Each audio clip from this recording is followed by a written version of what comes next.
Well, here we are. Rustling of the leaves, birds chirping, trees in the background. It's a little bit like a false paradise. Because Australians are becoming familiar with the vagaries of living in a society which is impacted by the climate emergency. And over the last few months we've had stories about floods, cyclones, fires, and these are all real things that are happening which have profound impact currently on a small number of people, but over time the number of people impacted by the climate emergency will increase, irrespective of whether you accept the scientific arguments or not, that it's human activity which has increased greenhouse emissions and increased temperatures, which is changing the type of climate we have, irrespective of whether you accept it or not. The facts are very simple, that we are seeing changes. Now obviously the Earth has experienced changes in the past. We had the Ice Age, we had periods when the whole planet was the green-blue planet. We've seen the emergence of deserts. So that climate changes. But when you add human beings to the equation, when you add 8 billion human beings to the equation, who have the capacity to change the physical dynamics which create the climate emergency, then you have an issue. And that, when that issue is compounded by the domination of an economic system based on private investment and private profit, which revolves around making ever increasing profits irrespective of the human, social and environmental costs, you have a serious issue. So you can tackle the climate emergency in two ways. You can try to decrease greenhouse emissions, and you can do this by decreased consumption.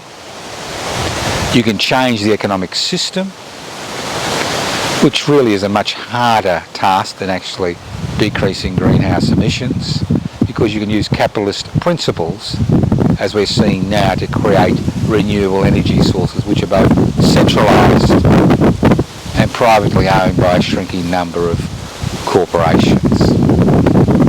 But ultimately, irrespective of what we do, there will be an increased impact on human beings.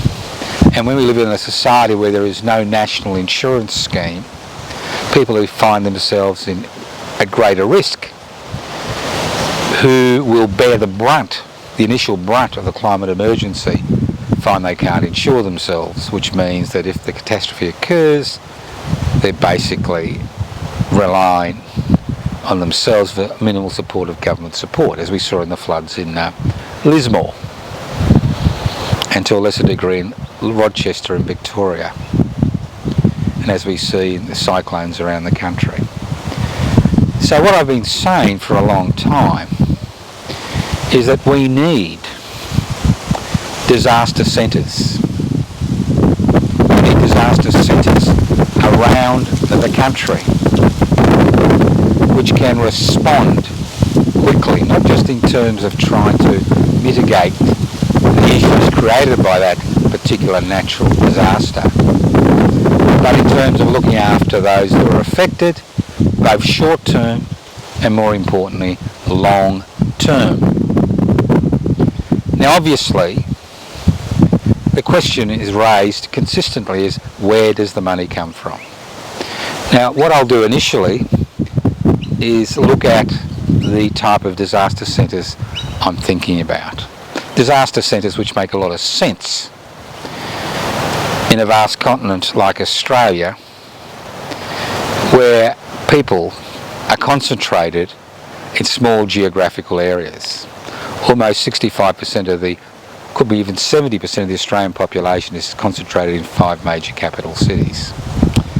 So I think the first disaster centres will include machinery like helicopters, bulldozers, fire engines that have permanent staff, that also have social workers, that have accommodation, that have mechanisms by which you can access government support, and they would actually have the equipment and the personnel on tap, not based on volunteering, but a permanent nucleus of people based in these disaster centres who can respond to disasters very quickly, as we see with bushfires, when people need to respond exceptionally quickly.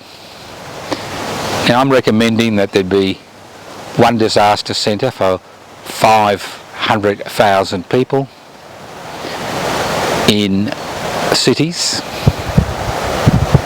There'd be one disaster centre for 250,000 people within regional centres, and one disaster centre in the rural outback regions for every 100,000 people. That means we need about 50 disaster centres established around the country. Now, obviously, these centres are not going to be active consistently, but they need a pool of staff there ready to respond, who can then call on other agencies which currently exist to assist them to provide that support.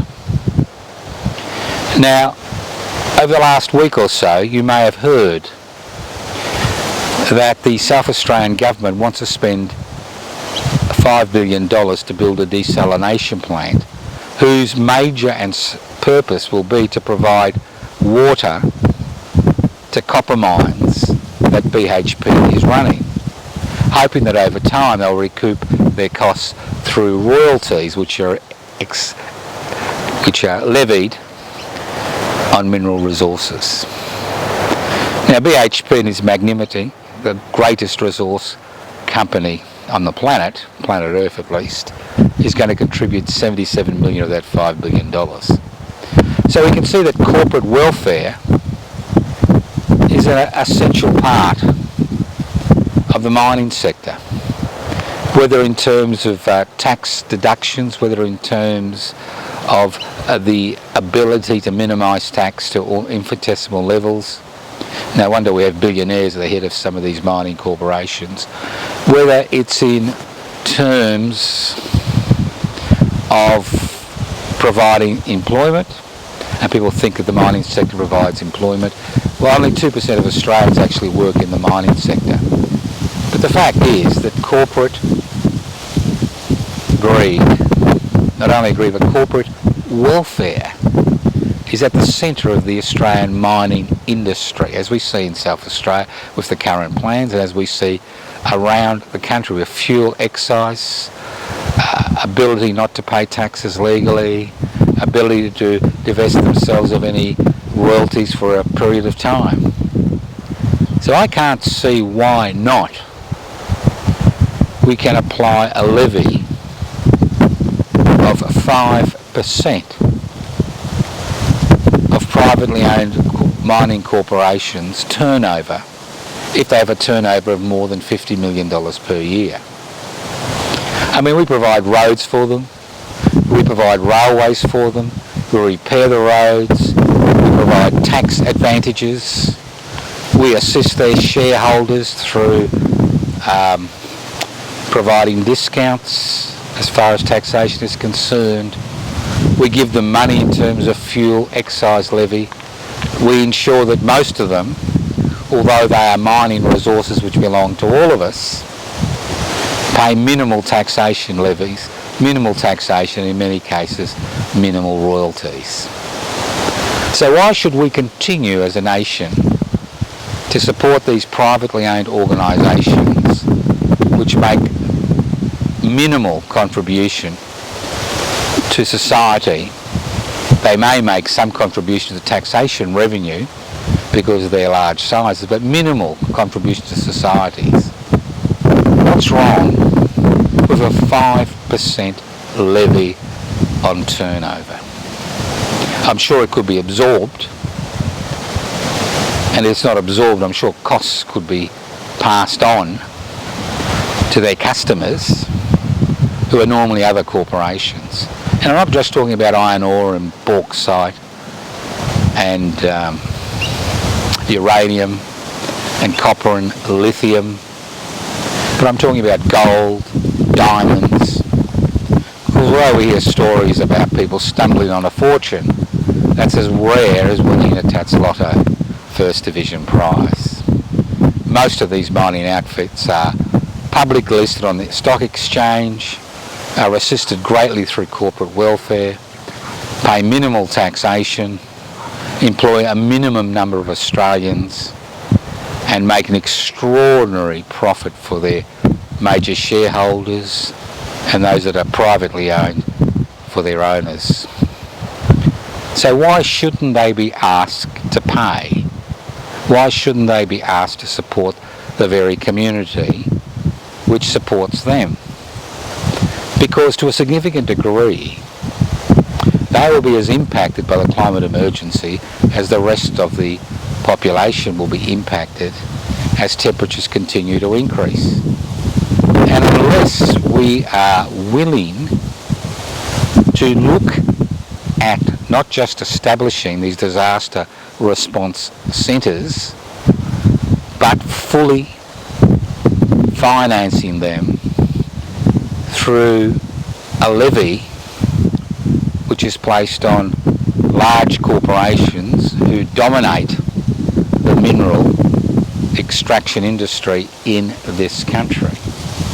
I mean, when you look at it, it's totally ludicrous. Theoretically, the state, the Crown, owns any minerals, irrespective of whether you have freehold title or not, under your feet. But the state, for a peppercorn rent, is happy to turn over this gold mine, this diamond mine, this uranium mine to the private sector for a few crumbs which are brushed off the corporate table. So why shouldn't they be asked to contribute to protect this community? Not only protect this community in the short term when disasters occur, but actually provide the finances through this levy which assists the community as a whole. The current piecemeal reaction to natural disasters, which are becoming more frequent and more intense because of the climate emergency, is not good enough.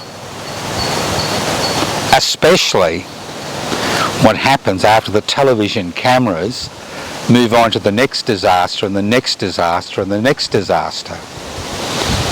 And the people who experience that disaster are then left to a significant degree to look after themselves. Now, I've been involved in a major house fire about a quarter of a century ago, and after the first 2 or 3 days, it's the people that are affected which have to bear the responsibility. If the insurance company hadn't come to the party, we as a family would have had to start over again.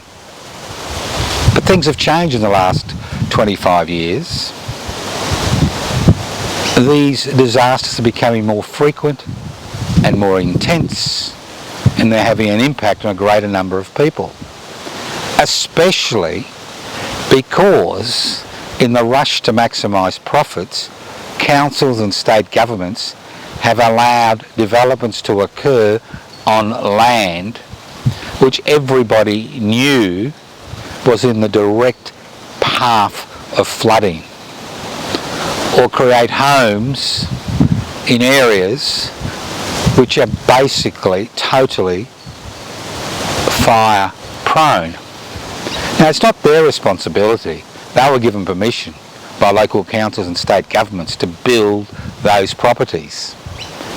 But when the risk becomes too great, insurance company don't insure people. And most Australians would be surprised to know that you're not covered for flood emergencies, and you're not covered for terrorist acts or political violence as far as your property is concerned. And more people cannot afford insurance, especially people on lower incomes who are trying to pay off a mortgage. So they take a gamble. Do we pay the mortgage or do we pay the insurance? And obviously you pay the mortgage, because if you don't pay the mortgage you'll be evicted, but if you don't pay the insurance you may get away with it for the next 20 to 30 years. You may not. There may be a disaster around the corner. So why shouldn't the most profitable sector of the community, which has been supported by the community through legislation by having a minimal return to the community, although they've got a maximal access to resources which are owned by all of us. And when it comes to that profitability is returned to shareholders, and the more shares you have, the more you profit at the end of the year. And if you look at the company reports that come out during the year, you would be surprised at how much dividends are paid out to shareholders. And just in case you think your superannuation is going to save you, ultimately most people have less than $250,000 in their superannuation, and it only lasts a few years before you've got to rely on an old age pension, unless you're in a high income job where your salary sacrifice. So ultimately, let's get back to the original proposition. And the original proposition is very simple. Although we may think we live in paradise, this paradise can turn to hell instantly. And this hell is becoming more frequent and more intense because of the climate emergency, which we are told consistently by the scientists is due to the type of activities we're involved in as human beings on this planet. To that, I'd like to add the fact that we are dominated by an economic system based on the creation of profits irrespective of the human, social and environmental costs, and that's why it's so difficult to change trajectory from fossil fuels into renewable energy. So why, as a society, shouldn't we be demanding at the next federal election, which will be held in May 2025, why shouldn't we make one of our demands that a 5% levy be placed on all mineral extraction industries in this country that have a turnover of more than $50 million. This would exclude small ventures. It would exclude many of the small miners around the country which are looking for opals and gold and sapphires, but it would include all the large corporations which are making merry while we continue to bear the cost of the climate emergency, which to a significant degree is due to their activities. Now, if you're interested in these ideas, I encourage you to look at the Public Interest Before Corporate Interest website, pibci, pibci.net.